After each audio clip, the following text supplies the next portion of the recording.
à tous, Christophe Montosi de chez Telis Engineering. Ma présentation va se faire en deux parties.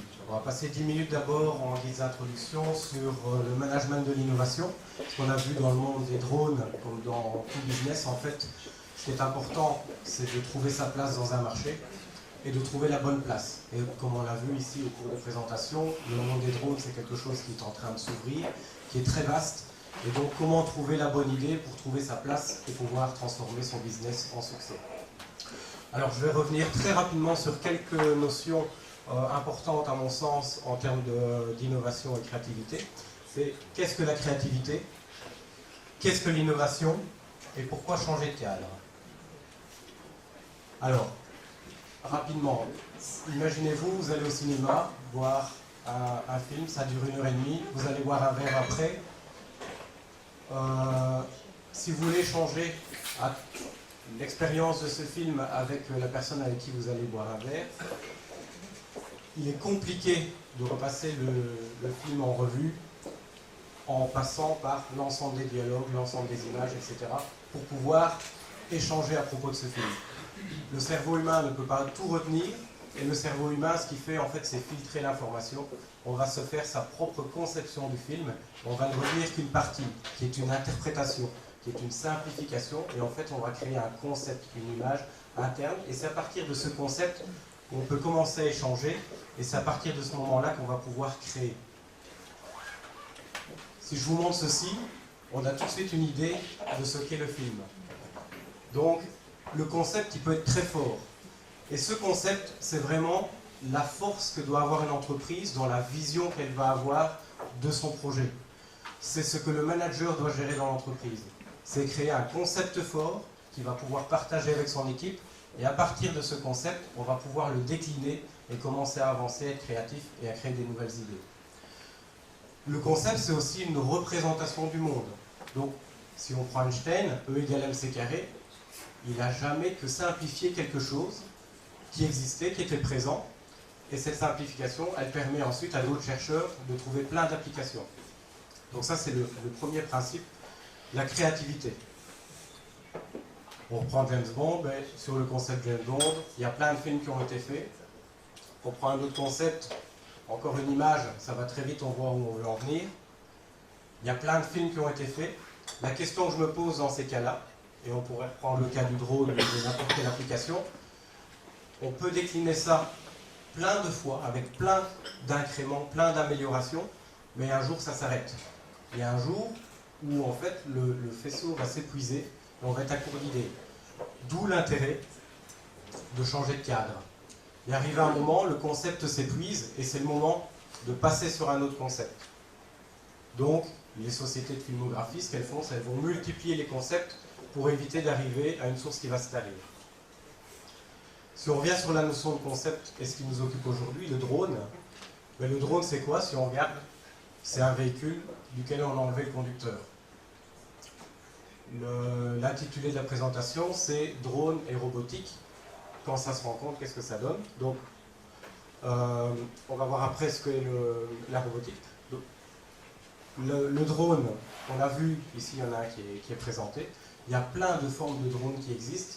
Et jusqu'où va-t-on arriver à être innovant au niveau des drones et créer des nouvelles applications? Si on reprend le robot c'est quoi? C'est simplement un élément mécanique, électronique, mécatronique qui a substitué l'homme dans certaines tâches. Pourquoi? Pour les simplifier, enfin pour être plus précis, pour aller plus vite, donc pour améliorer le fonctionnement d'une usine par exemple. Ça c'est le concept du drone. Ce qu'on pourrait imaginer, mais si les gens sont dans la robotique, ou si les gens travaillent dans le monde des drones, c'est de les inviter à changer de regard. Si je suis dans le monde des drones, et si un jour je faisais un robot, à quoi ressemblerait mon drone? Si je suis dans le monde de la robotique, et si mon robot devenait un drone, qu'est-ce qu'il pourrait faire? Quel avantage?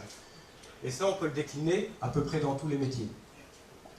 J'ai pris ici un bête exemple qui est la pharmacie. Le menuisier qui faisait des meubles de pharmacie, il arrive un moment, il a dû se renouveler, et voilà, deux images de ce que peut donner un meuble de pharmacie.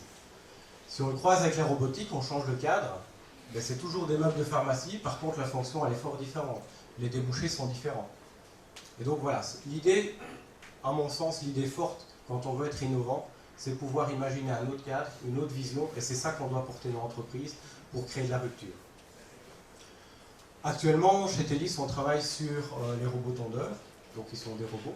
Mais si on regarde, la tondeuse, elle a évolué, mais petit pas par petit pas. C'est toujours un ustensile mécanisé que l'homme a suivi, ou à un moment donné, il s'est même assis dessus. Mais en soi, le concept, il était toujours le même. Bell Robotics, il y a 20 ans, a créé une rupture. Ils se sont dit, on se débarrasse de l'homme. On fait un robot qui est autonome.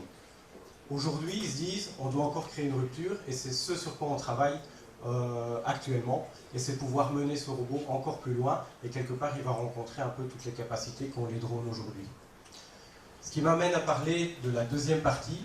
Donc, si la première partie, c'était comment innover, et pourquoi innover. La deuxième partie, c'est avec quels outils, et finalement, quel est le métier de Telis, et comment est-ce qu'on peut aider à gérer cette innovation. Donc, je vais repasser en revue, finalement, les outils qu'on met en œuvre pour le développement au travers de Bell Robotics. Donc, l'approche qu'on a choisi de prendre, un framework, ça a débouché sur un framework, un simulateur, on verra tout l'intérêt des simulateurs, et nouvelle perspective, ça peut offrir dans le monde des drones ou dans le monde de la robotique. Alors, l'approche qu'on a choisie, c'est de redescendre au niveau élémentaire. Qu'on parle de drone ou de robot, pour notre métier, quand on crée de l'électronique, quand on crée de l'informatique, finalement, c'est à peu près la même chose. On va avoir à chaque fois des senseurs, des actuateurs, et tous ces éléments mis ensemble, et selon la façon dont on les met ensemble, ça va donner tantôt un robot, tantôt un drone, tantôt autre chose. Une approche unitaire, c'est-à-dire qu'on va travailler par couche. On crée un millefeuille en fait dans la logique de décomposition du problème. On l'a vu tout à l'heure, les drones ont beaucoup d'autonomie, on va pouvoir leur allouer des missions. La mission, ça va être couvrir un territoire et le modéliser en 3D. Pour faire cette mission, en fait, il y a d'abord des tâches de navigation qui peuvent être diverses parce qu'on fait plusieurs repasses. Et la navigation, ben, ça suppose des tâches inférieures qui vont être d'aller en avant, en arrière, une rotation, etc. Et tout ça, en fait, ça suppose d'activer des moteurs, d'activer des gouvernes, d'activer certaines choses qui dépendent en fait de l'engin qu'on va conduire. Et donc, on va descendre, nous, de couche en couche, vers des éléments, comme je disais tout à l'heure, élémentaires, unitaires. Et toute cette simplification se passe en fait dans la prise en charge des projets chez nous, au niveau du hardware et au niveau de l'informatique qui est embarquée. Quel intérêt? En fait, c'est l'intérêt qu'on retrouve dans notre métier, dans le jargon, on travaille avec des langages qu'on appelle orientés objets. C'est réutiliser du code. La pire chose qu'on puisse faire en informatique, c'est réécrire les choses qui existent déjà. Donc cette orientation-là évite de réécrire des choses qui ont déjà été faites par ailleurs et par ailleurs ont déjà été testées et fonctionnent. On va se concentrer sur la fonctionnalité.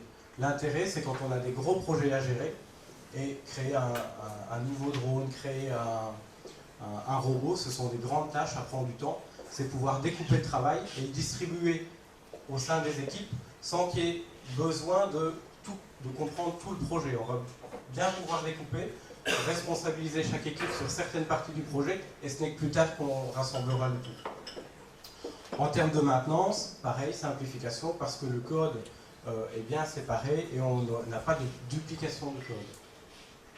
En termes de testabilité, on l'a vu, on peut descendre très bas au niveau des éléments constitutifs de la machine. On va tester ça au niveau élémentaire, mais on va aussi créer des tests pour chaque couche. Et donc on va à chaque fois sécuriser, cadenasser l'application à chaque niveau du développement. L'autre élément qui est, à mon sens aussi fort important, c'est l'héritage. C'est qu'on a un jour terminé un projet, on a un drone qui fonctionne, un robot qui fonctionne. Peut-être que 2 mois, 1 an, 2 ans plus tard, on va se dire on veut faire une version B, on veut l'améliorer. Ça ne sert à rien de repartir de zéro. On peut reprendre tout ce qui a été fait, on peut changer le type de pale, on peut changer le type de moteur, le type de caméra, quoi que ce soit. On va juste travailler sur les parties de code ou la partie d'électronique qui varie.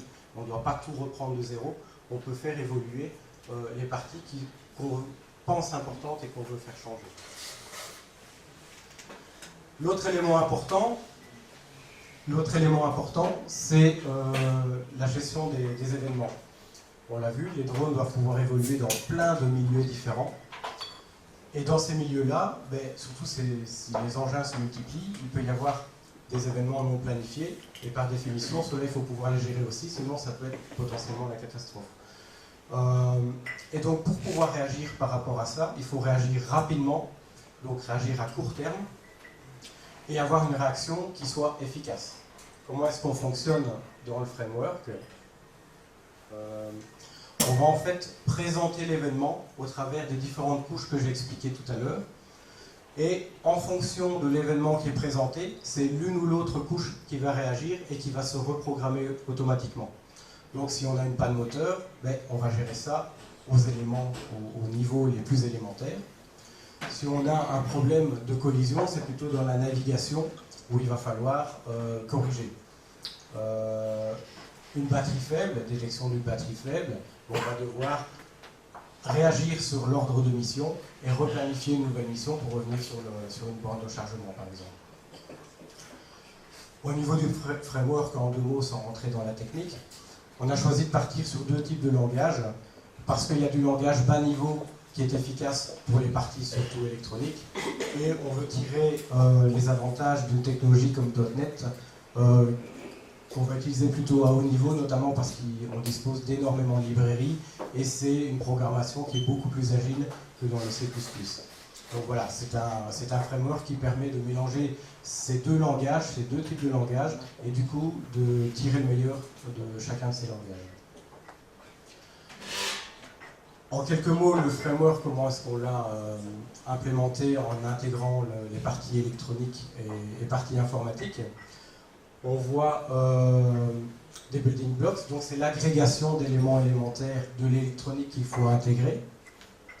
On va créer des librairies logicielles pour intégrer ces éléments-là, mais on ne va pas leur adjoindre directement les fonctionnalités. Les fonctionnalités, on les gère à part sur ce qu'on appelle les profils. Et les profils, si vous voyez, il y a deux parties, Logic Core et Driver Core. Et ça, c'est volontaire. C'est toujours dans une logique de simplification et de réutilisation, et vous allez voir après dans la logique d'intégration d'un simulateur. L'idée, c'est quoi? C'est de pouvoir réduire au maximum le code qui est lié au driver, le driver étant l'élément qui permet d'aller connecter la logique sur les cartes électroniques.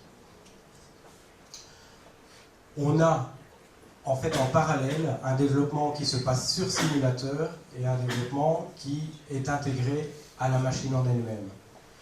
Et donc l'idée de réduire au maximum le driver core, c'est quoi? C'est que tout le développement qui est fait pour le simulateur est réutilisable dans le monde réel. Il y a juste cette petite partie qu'on voit en mauve de driver core qui sera à réécrire.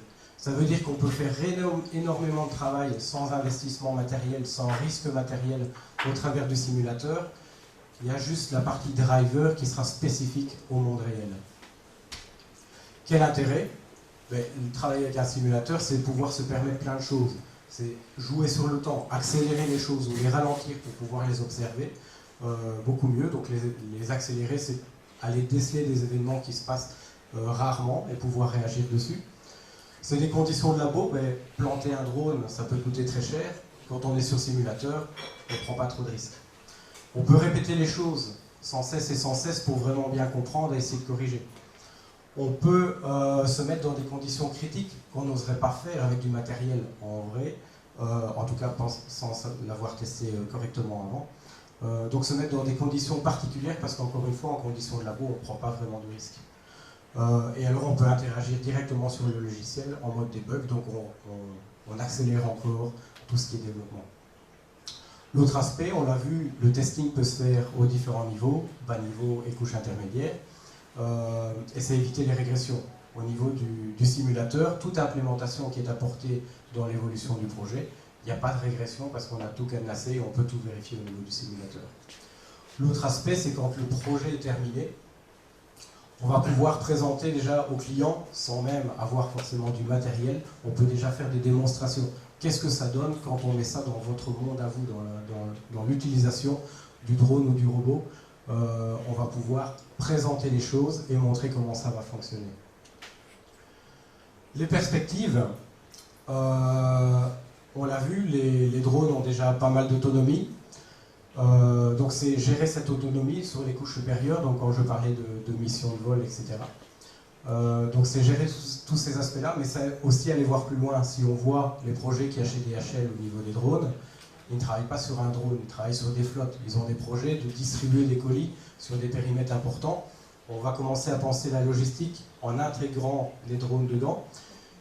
Il ne faut pas une personne derrière le drone pour programmer une mission. Il faut porter le colis 1 au point A, le colis 2 au point B. Il va falloir des programmes qui gèrent tout ça et qui intègrent tout ça. D'où l'idée de travailler par strate. Pour gérer les flottes, on travaillera sur les couches supérieures. Donc c'est simplement des couches logicielles qu'on rajoute sur l'existant. Et donc la définition de mission qui va se faire en fait automatiquement. Il y aura une sorte d'intelligence artificielle qui, dans les couches logicielles, vont gérer les flottes, vont gérer les missions et vont permettre aux robots de faire les choses tout seuls et donc de retomber sur leurs pattes au fur et à mesure que le travail évolue. Voilà, j'en ai terminé. Si vous avez des questions, on peut en discuter parce que je pense que c'est l'heure maintenant du verre et du networking. Et donc je vous remercie.